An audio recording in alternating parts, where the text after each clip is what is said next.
We have an active shooter. We have an active shooter inside the warehouse.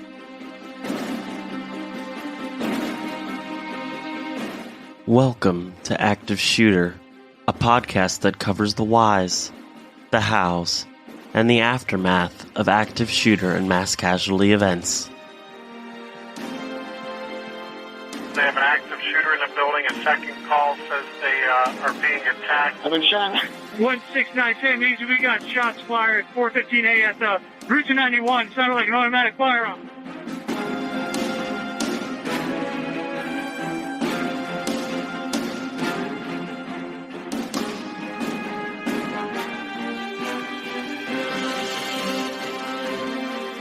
Active shooter, reports of an active shooter in mass casualty incidents. Thank you for listening. You are listening to Active Shooter, a podcast that may contain adult themes, explicit language, and graphic depictions of violence. Portions of this show may be traumatic for those under 18. Listener discretion is advised. We're learning some new details about a string of shootings at Atlanta area spas that left 8 people dead. Police say the 21-year-old suspect admitted to the shooting, saying he blames the spas for providing an outlet for his addiction to sex.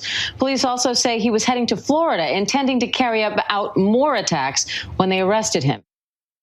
Tuesday, March 16th, 2021, was a dark and torrential day in Cherokee County in Atlanta, Georgia.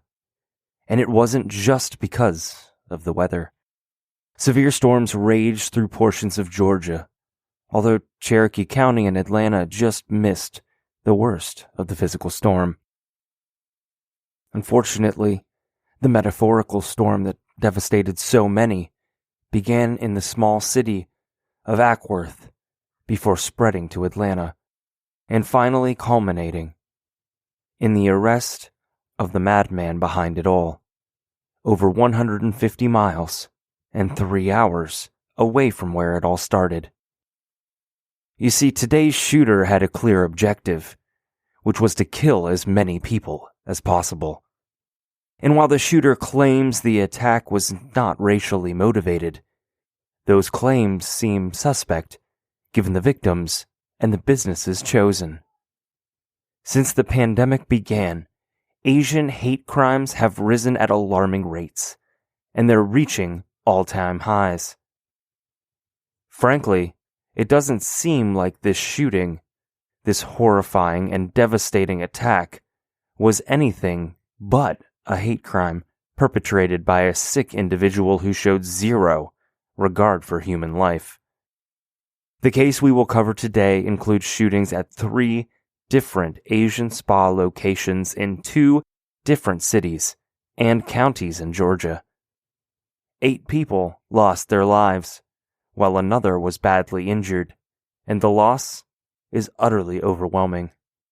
The extraordinary horror that was brought upon so many innocent people that day is incomprehensible.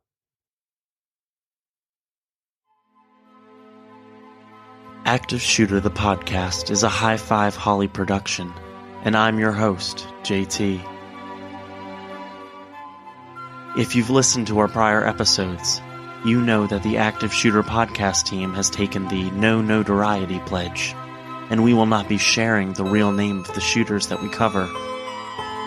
We will be giving the shooters a pseudonym and refer to them by that name throughout the episode.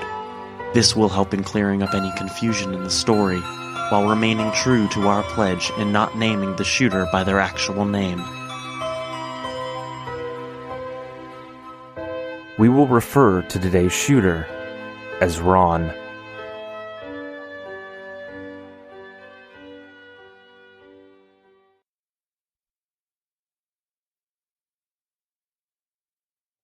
Acts of violence aren't typical in Cherokee County, Georgia. It's a mostly safe area with only 1 homicide in 2020.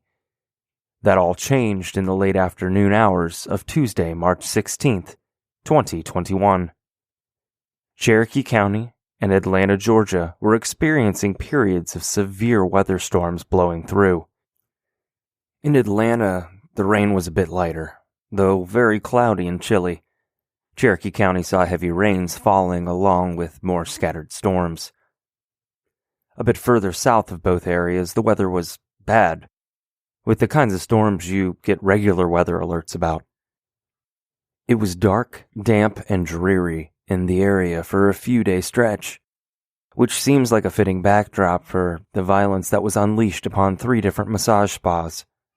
Each happened to be Asian-owned and operated, though it must be noted that these were legally operating businesses, apparently chosen at random, yet likely selected due to the nature of the specific business.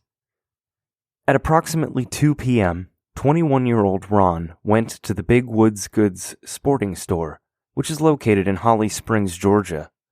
While there, he bought a 9mm semi-automatic long gun, or rifle, and ammunition. The entire purchase cost $460. From there, Ron drove to a nearby liquor store, where he bought a bottle of bourbon.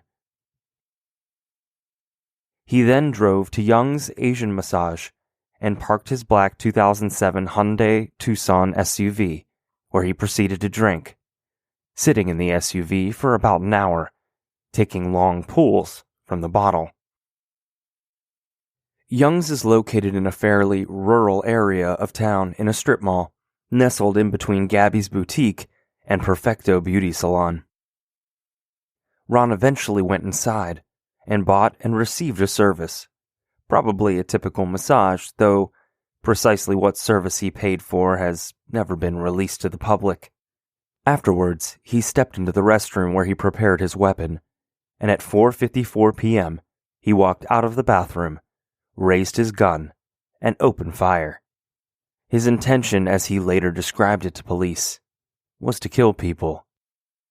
And kill he did. 4 people were murdered, and 1 was injured before Ron fled the spa and quickly drove away before anyone noticed. At 5:47 p.m., police were dispatched to a robbery at the Gold Spa. Upon arrival, officers discovered 3 women inside the spa. They had all been murdered, which was apparent from the obvious gunshot wounds each had sustained. There was an employee at the Gold Spa who survived, and later reported to police that the shooter never said a word during the shooting. Another employee who made it out alive said that she was in the break room with the other survivor when they heard gunshots and a coworker scream. She peeked her head out of the room and saw yet another employee lying dead on the ground. The woman looked up and made eye contact with the shooter. Her blood ran cold, and she managed to back up into the break room, where she grabbed a nearby blanket and hid underneath while her coworker hid behind a box. The women were terrified, and probably shaking uncontrollably at what was happening just outside the safety of their break room. Unfortunately for the staff of the spa, the security guard that was hired by the owners was only on duty from 11 p.m. to 7 a.m., which is outside of the time the shooting occurred. While police were investigating the shooting at the Gold Spa, they were informed that there were shots fired at Aromatherapy Spa, which was, coincidentally, just across the street. Several police rushed over, but not in time for the woman there who had been shot. She was already deceased by the time police arrived. I'm answering on operator 717 with address emergency. This is 1916 Penang Road. Repeat the address. Yeah, Gold Spa. We're in the library right now, so can you help me come? Okay, repeat the address. 1916 Penang Road. You need police, fire, or an ambulance? Huh? Police, fire, or an ambulance? I don't know. We need library. We need a library here. That guy, that's why we need a police, you know. It's a robbery there? Yeah. Okay, is this a house apartment or business? Gold Spa. I can't hear you. Gold Spa. Okay. All right, you have a description of the male? Please, hurry. Do you have a description of him, ma'am? We need to hide him right now, that's why. Please. Is it a male or female? They have a gun, but it's like not real gun. That's why. They have a gun, he said? Yeah, but it's not real gun. That's why. Where is he at in the building? This is a gorgeous spa. I know. Where's the person who is robbing the spa? Where is he right now? I don't know. I'm hiding right now. Okay. Did you have a description of him? Did you see him? Oh, yeah. Just a white guy. A white male? What is he wearing? I don't know. Please come, okay? What's your name, ma'am? My name is King. Okay.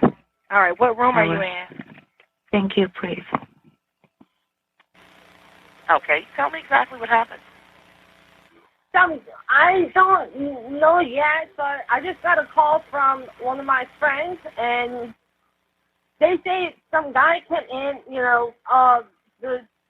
we hear the gunshot, and, the lady is passed out, like, in front of the door.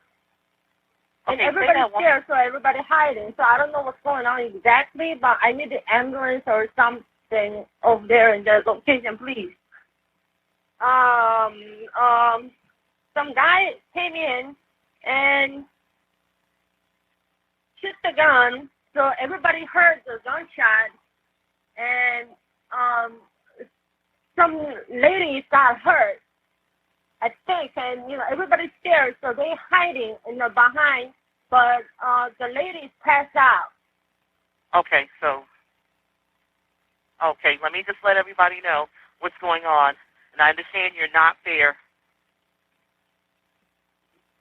Do you know how old she is? She's 60, so somewhere around there. Was she awake? And we're on the way, No, she passed out. Okay, and was she breathing? I don't know. I'm not there. Yes, ma'am. But you're giving me some good information. Thank you so much. Bear with me, okay? I understand you're not there, and I'm going to put down unknown for the rest of the information. Okay? Yeah. Miss Nina, thank you so much. Miss Nina? Yes. Okay, I'm sending the paramedics to help you now. Stay on the line. I'll tell you exactly what to do next. Let me ask you this. Where did you say the people are hiding? They behind the deck. Like, we have a balcony. Okay. Like, they're hiding inside the business? Yes, inside the business. Okay. Further investigation at each separate crime scene commenced, and it was reported at the Young shooting that a customer arrived at 4:40 p.m. that day, and nothing was amiss. First responders arrived within minutes of the initial 911 call. The second shooting, which was about 30 miles away from the first, was reported as a burglary. However, as we are all too aware, what happened was far more sinister. The two employees who survived the Gold Massage Spa shooting later reported that they heard ticking sounds, but quickly realized it was actually gunfire they heard. Though they were shot at, they were miraculously not hit. The survivors also reported that the shooter locked both the front and back doors of the spa at one point, which must have been absolutely horrifying. Investigators for the Atlanta Police Department began to conclude that the attack at the second and third shootings was committed by the same individual, or group. Police released surveillance footage to the public, asking for help in identifying the subject, and almost immediately they received a call from Ron's parents, saying the shooter was their son. It must have been surreal watching video footage of your child armed and murdering innocent people. The release of the video also aided police in connecting the Young shooting to the Gold Massage Spa and Aromatherapy Massage Spa shootings. Active shooter, reports of an active shooter, mass casualty incidents.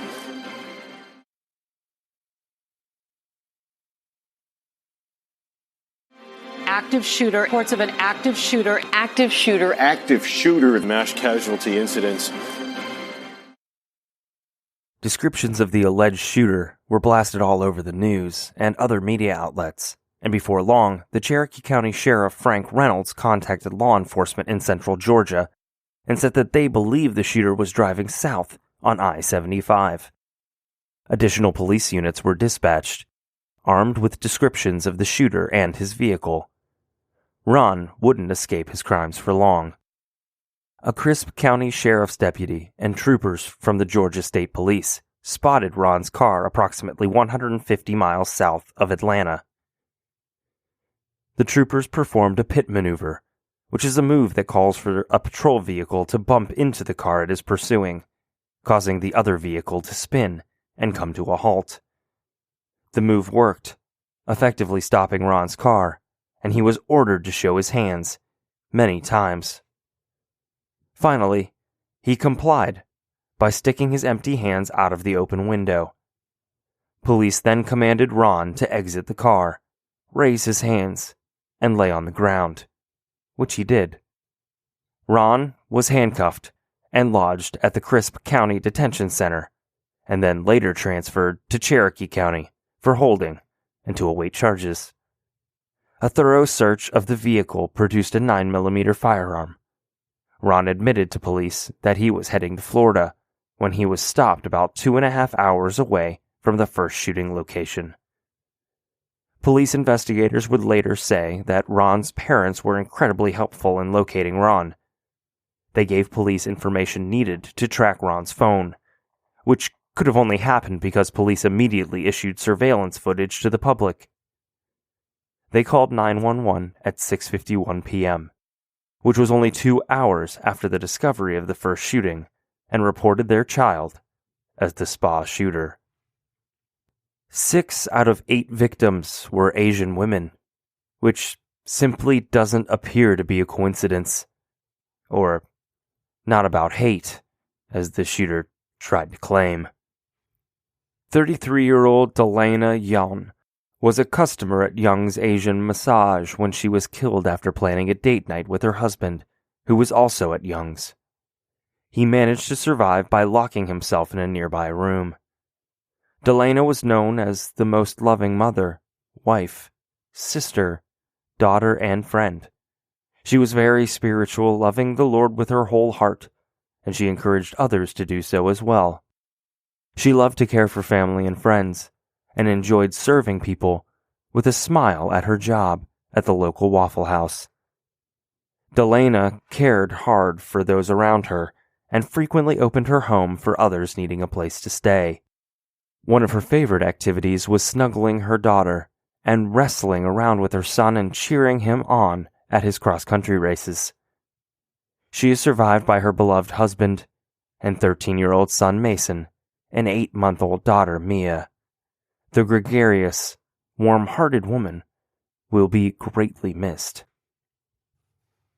Paul Andre Michaels was 54 years old when he was murdered at Young's. He worked as a handyman and was fondly remembered as a good-hearted man that was the first to jump in and help others. Paul was one of 9 siblings and grew up in Detroit, Michigan before moving to Georgia. A United States Army veteran who once owned a home security and theater business, Paul was a busy, caring man who will be missed. 49-year-old Shou Jie Tan, who went by Emily, was the proud owner of Young's Asian Massage Spa. She had big dreams of traveling the world and was looking forward to her upcoming 50th birthday. Emily provided everything she could to her family and was perpetually laughing and smiling. She had a presence, and people just loved being around her. The youngest of 2 girls, Emily's father was a bicycle mechanic who loved his girls deeply. The year before the shooting, Emily traveled to China to celebrate the Chinese New Year with her mom, niece, and sister. Emily wasn't just all fun and laughter, though.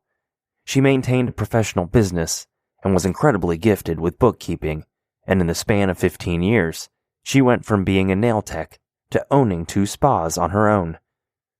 Her family was understandably outraged at the speculation that her business provided illicit sexual services. There had never been speculation of such, and they were horrified that her death came with such devastatingly negative talk. Emily leaves behind many friends and family, including one cherished daughter and she will never be forgotten. 44-year-old Dao Yofang was murdered at Young's and died with no known family in the United States. A funeral was organized by a local Chinese-American organization so that anyone who knew the benevolent woman could pay their respects. Hyun Jung Grant was 51 years old when she was murdered at the Gold Spa. An elementary school teacher in Korea before coming to the United States, Hyun worked incredibly hard to make it to America and truly loved being in this country. She was a single mother who loved to dance and go to parties, but mostly enjoyed her time with her two sons, who will miss their outgoing mother. 69-year-old Sun Cha Kim was murdered at the Gold Spa. She immigrated to Texas in 1980 with her then 1-year-old son, and the first thing she did upon arrival was eat a corn dog at the Dallas-Fort Worth International Airport. Sun Cha loved everything about America. The food, the land, simply everything. One of her proudest achievements was becoming a United States citizen. She loved to travel back to Korea to visit, but Sun Cha considered herself a true American and could never wait to get back home. She was married for over 50 years to her doting husband before her death. A devout Catholic, she attended church regularly and often volunteered, working with the homeless, always wearing a smile. The wonderful, happy woman will be missed terribly. 74-year-old Sun Chung Park was murdered at the Gold Spa, where she had been employed since 2018. Soon immigrated to the United States about 40 years earlier when she was a widow.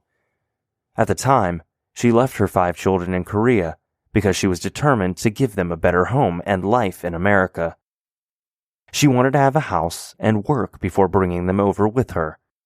Soon earned her citizenship in the late 80s and brought her children over, and they lived in New York, where she ran a jewelry business, before she and her children moved to Georgia about 10 years before the shooting. Soon met her husband in 2017, and the couple wed shortly thereafter. Her favorite things were cacti, sunflowers, and Korean orchids. This selfless, doting mother will be deeply mourned and never forgotten. Young-A Yue was 63 years old when she was murdered at the aromatherapy spa. A Buddhist who immigrated from South Korea over 40 years earlier, Young loved and appreciated her Korean roots and enjoyed singing Korean karaoke and cooking Korean meals. In fact, she had a weekly ritual of preparing a traditional Korean dinner that she loved sharing with her 2 doting sons and 8 grandchildren. Her favorite pastimes were spending time with her children and grandchildren, and she was known as a generous woman that was quick to lend a hand to anyone in need. Young will be missed by all that knew her. Active shooter, reports of an active shooter. Active shooter. Mass casualty incidents.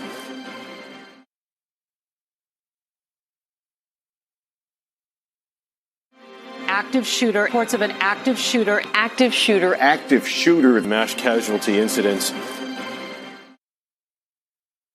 Ron was born in April of 1999 in Woodstock, Georgia. He was raised in a conservative community and lived in a ranch-style, 1-story house. Ron's father was a youth minister, and he had a younger sister as well. He graduated from Sequoia High School in the spring of 2017, graduating with a class of over 400 students. Those that remember Ron recall him as being incredibly shy, and the word nerdy was often used.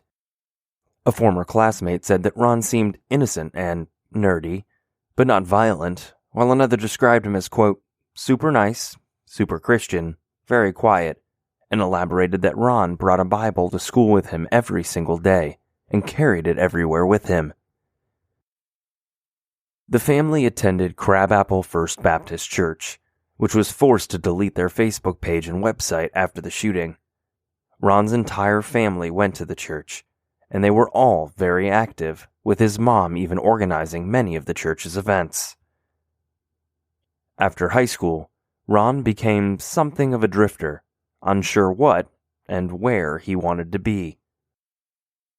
He worked some odd handyman jobs around his neighborhood, and in the fall of 2017 to the fall of 2018, he was enrolled at the University of Georgia Cumming campus. He didn't receive a degree or certificate before he stopped attending. Ron had no run-ins with law enforcement and wasn't ever in trouble. Instead, he was deeply involved with his Southern Baptist congregation, and they were who he spent the majority of his time with. However, Ron struggled with what he claimed was a porn addiction. He spent hours each day watching pornography online, and, in fact, the day before the shooting, Ron had been kicked out of his parents' house because of his addiction, and it's not clear where they, or he, expected him to go. The addiction seemed real, at least in Ron's mind it was. He sought treatment by entering the Maverick Recovery Center in Roswell, Georgia, between August of 2019 to January of 2020, where he lived in a housing unit. The center is a traditional 12-step housing facility located approximately 13 miles from Ron's parents' house. His roommate at the facility claimed that Ron told him he was tortured by his porn addiction because he was so deeply religious, and that Ron would give long sermons about his interpretations of the Bible. Perhaps Ron wasn't motivated purely by racist hate, but he held racist beliefs, particularly about Asian women. While he was a patient at the recovery center, Ron frequented massage spas. When asked at the center why he always went to, quote, massage parlors instead of hiring a prostitute, he would say he thought the massage parlors were safer. When asked if he was attracted to Asian women, he claimed not to be. However, after one visit to a massage spa, Ron confessed to his roommate that he was having suicidal thoughts because he was, quote, living in sin and walking in darkness. The roommate encouraged Ron to seek counseling, but Ron said he preferred to continue with his current path of spiritual counseling. This was because if the counseling wasn't affiliated with the church, Ron wasn't interested. Numerous times during his stay at the center, Ron relapsed. He considered masturbation to be a relapse, and he purposely went to massage spas with the intention to seek out illegal sex acts that he wrongly and racistly assumed were offered at every Asian massage spa. After his stay at Maverick Recovery, Ron transferred to Hope Quest, which is a facility located in his hometown of Woodstock. The facility is housed on an 18-acre wooded campus. Nearly 50% of the patients at Hope Quest suffer from pornography and sex addictions. Hope Quest is located approximately 1 mile away from Young's Asian Massage, which is where Ron committed the first shooting. This is most likely how he became familiar with the spa. Outrageously, Ron told police that his actions weren't motivated by race. His motive was to help others with sex addiction by eliminating the spas.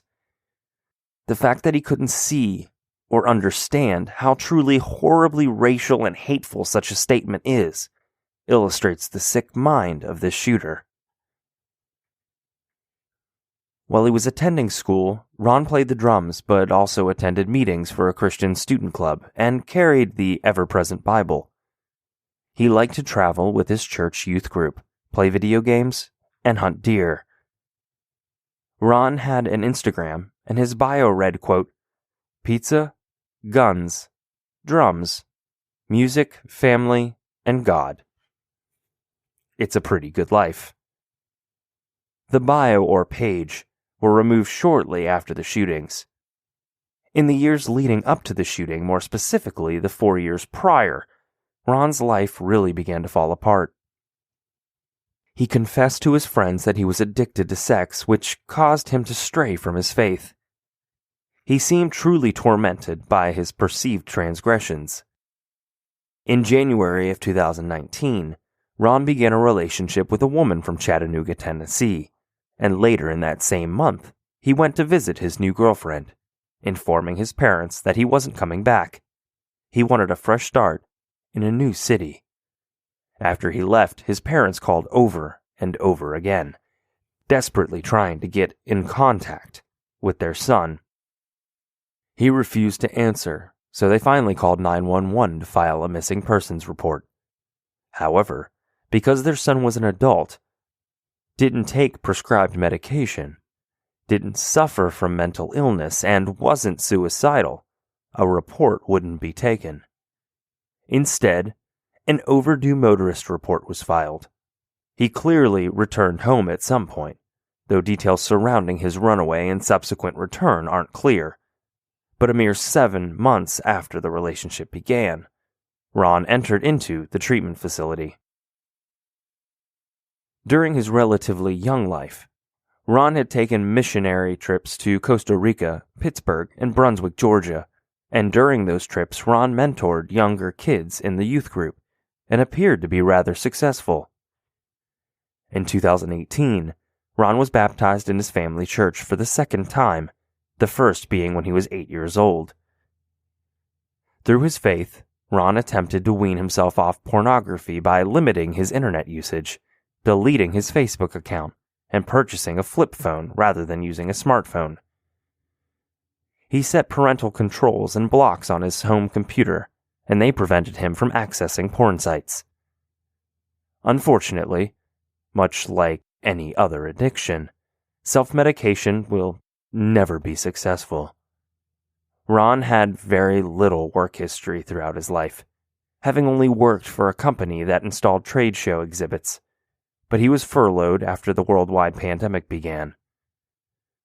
In 2018, he was one of 11 members of the church's student ministry team that, quote, exists to see students receive Jesus Christ as Lord and walk in Him, being rooted in the faith.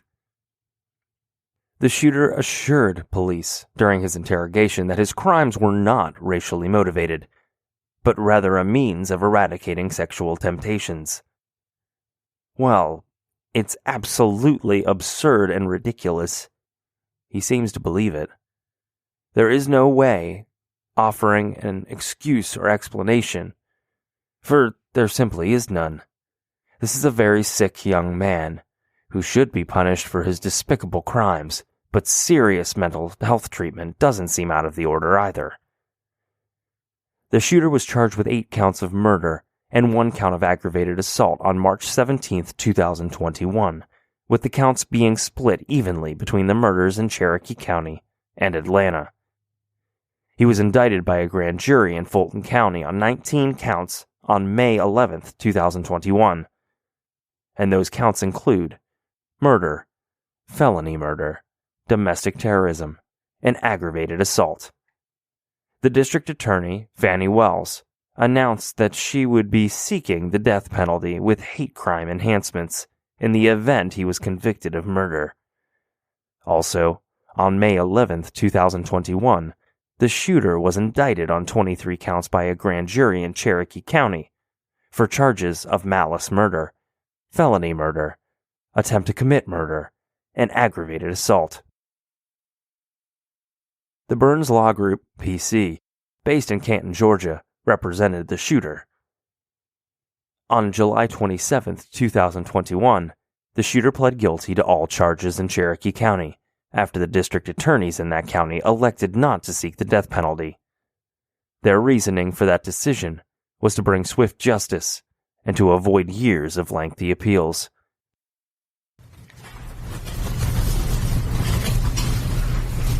All right, Mr. I'm going to ask you some questions and make sure that I know that you understand the rights that you have in regard to these charges. You are 22 years old, is that correct? Yes, ma'am. How far did you go in school? South College. So you can read and write? Yes, ma'am. Are you under the influence of any drugs or alcohol today? No, ma'am. Are you being treated for any mental or emotional health issue? No, ma'am. Have you ever been? No. Have you ever been diagnosed with any mental health issue like depression or bipolar disorder or any ADHD, anything of that nature? Not any official diagnosis, no. Okay. Have you been given any prescription medication for Yes, ma'am. any mental health issue? Zoloft.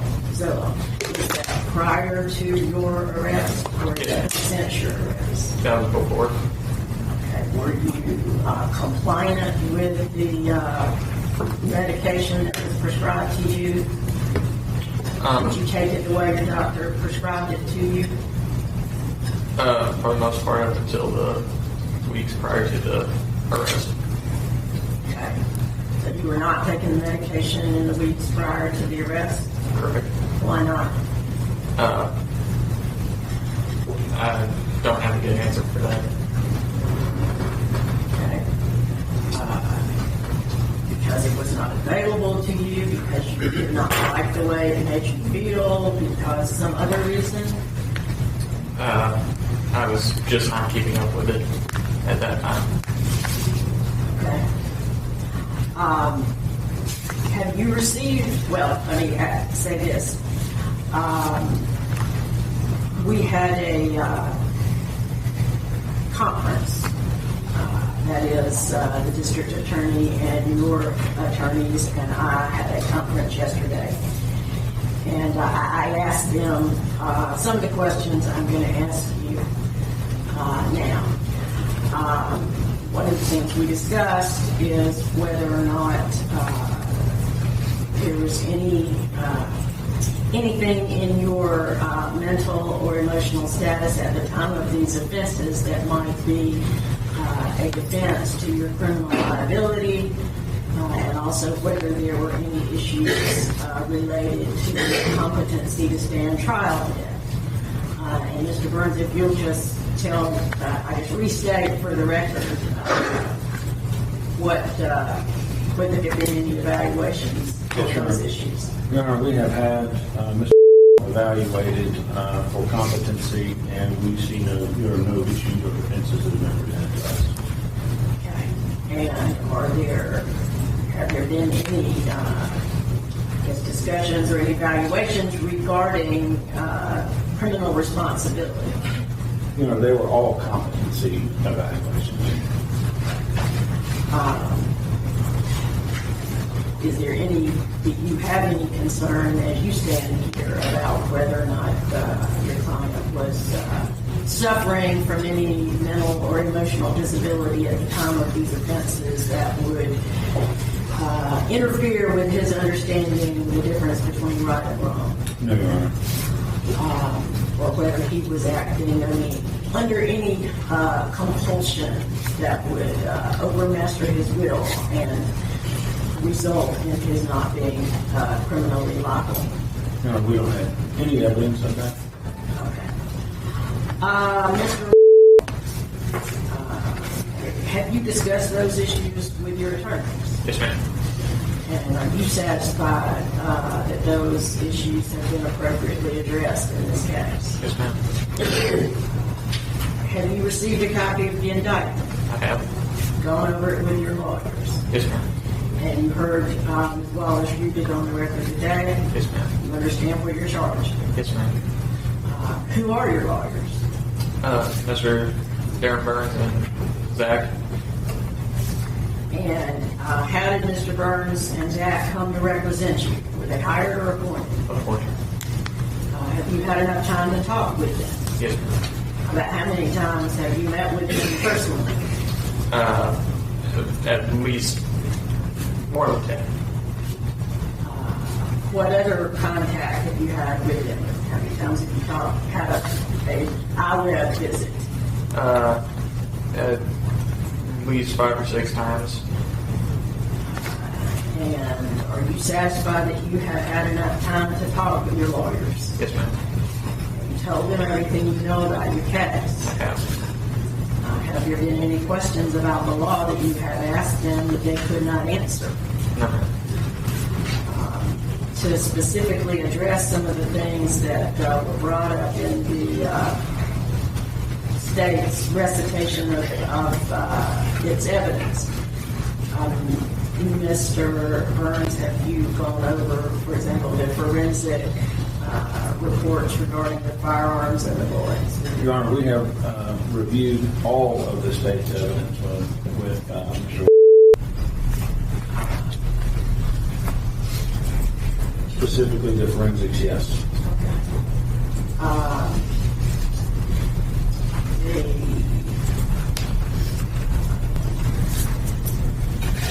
think we had some conversation about the statement and whether or not Mr. was afforded his right to counsel in that regard. No, we have talked to Mr. about that, and what we had indicated, we're waiving any issues with regard to the voluntariness of this statement. The issue that we had when the statement was made is that we had let law enforcement and the district attorney's office know that we were appointed in the case. We had asked that Mr. not be interviewed unless we were present, or certainly to be informed that he had an appointed counsel at the time that they read Miranda. Neither one of those were done. We've talked. They didn't inform him that he had an attorney, and they did interview him outside of our presence. We talked to Mr. Long at length about this issue. He understands he's waiving that defense and that motion for purposes of this plea. Is that correct, Mr.? Yes, ma'am. So you understand by entering this plea of guilty, you were giving up your right to challenge the constitutionality of your statement. Yes, and if you did file a motion to suppress that statement as being obtained in violation of your constitutional rights, that statement may be suppressed and not admitted into evidence against you at trial. I understand.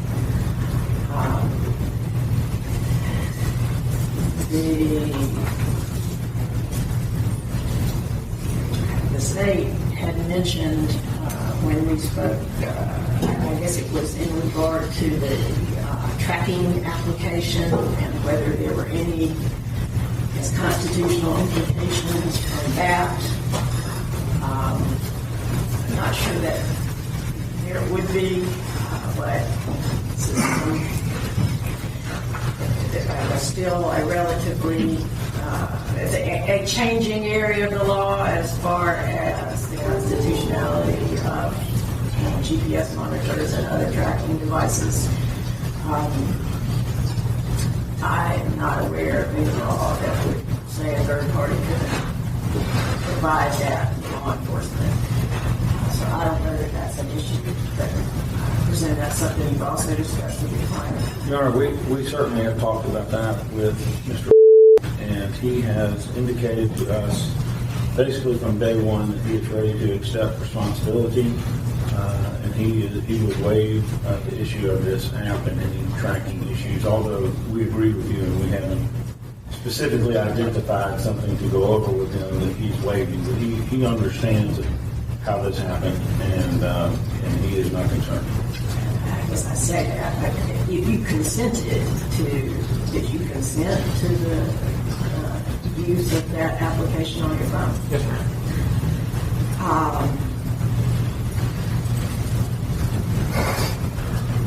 Again, it may not make much difference in the ultimate sentence that's been negotiated, but it appears, at least at present, that the state does not have under subpoena and has not been able to speak to 3 of the named victims in this indictment. And therefore, pleading guilty to those counts means that you're giving up any possibility that they might not appear. Certainly, right now, unknown as to what their testimony would be if they were subpoenaed and brought before the court. So you entering into those pleas of guilty without knowing what their testimony might be, if you understand. Overall, you understand that you have a right to plead not guilty and go to a jury trial. Yes, ma'am. You have a right to have a lawyer represent you at trial, and you have a right to a court-appointed lawyer if you cannot afford to hire one. Yes, ma'am. At a trial, you have a right to confront and cross-examine the state's witnesses against you.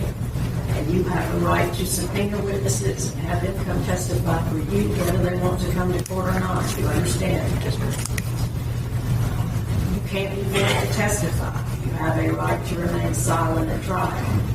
And you are presumed innocent. The state has the burden of proving your guilt by evidence beyond a reasonable doubt. Do you understand? You understand that if you went to trial and the jury found you guilty, you have a right to appeal your conviction. You understand you give up all of those rights if you plead guilty. Do you understand that I am not required to accept any plea agreement and based on the charges in the indictment,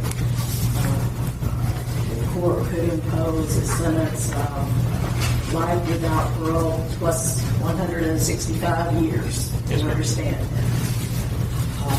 I understand you're not serving any other sentence. Is that correct? Correct. You understand that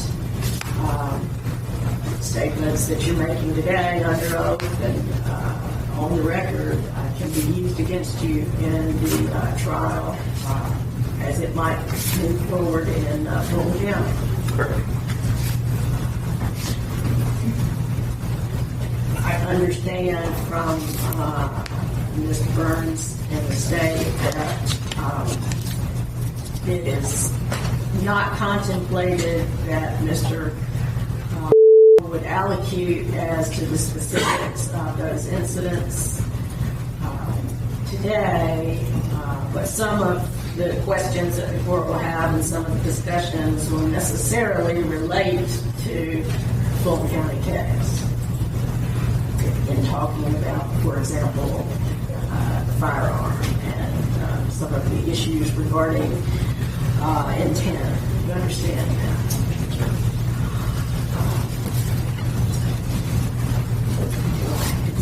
The possible effects of my conviction. Did you go over that? Yes. Do you have any questions about it? No. Are you a United States citizen? Yes, ma'am. Has anyone threatened you or pressured you in any way at all to enter this plea of guilty? Okay.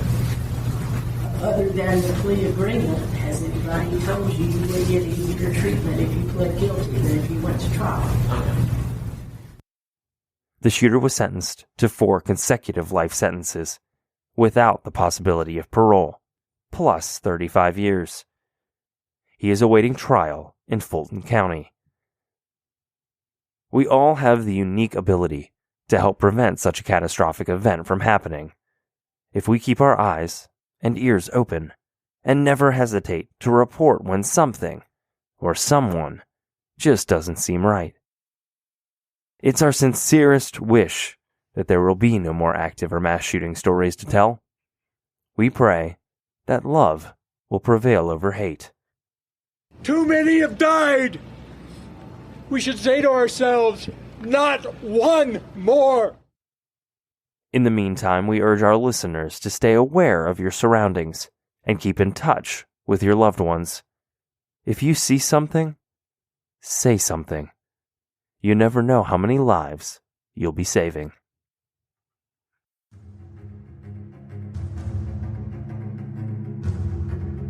Thank you for listening to today's episode of Active Shooter, the podcast. Remember, if you see something, say something. There's no telling how many lives you may be saving.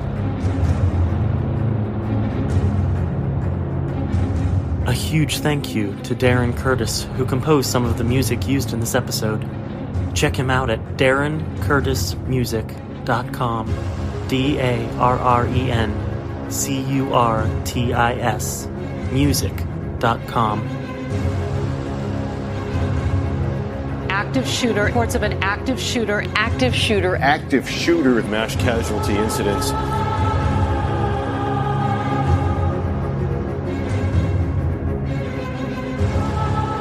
Make sure to check us out on social media. We have a discussion group on Facebook. Just search for Active Shooter, the podcast discussion group.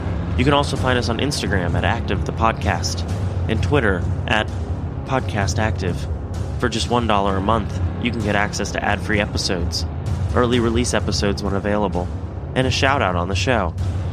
Just go to patreon.com/activepodcast. Thank you, and be safe.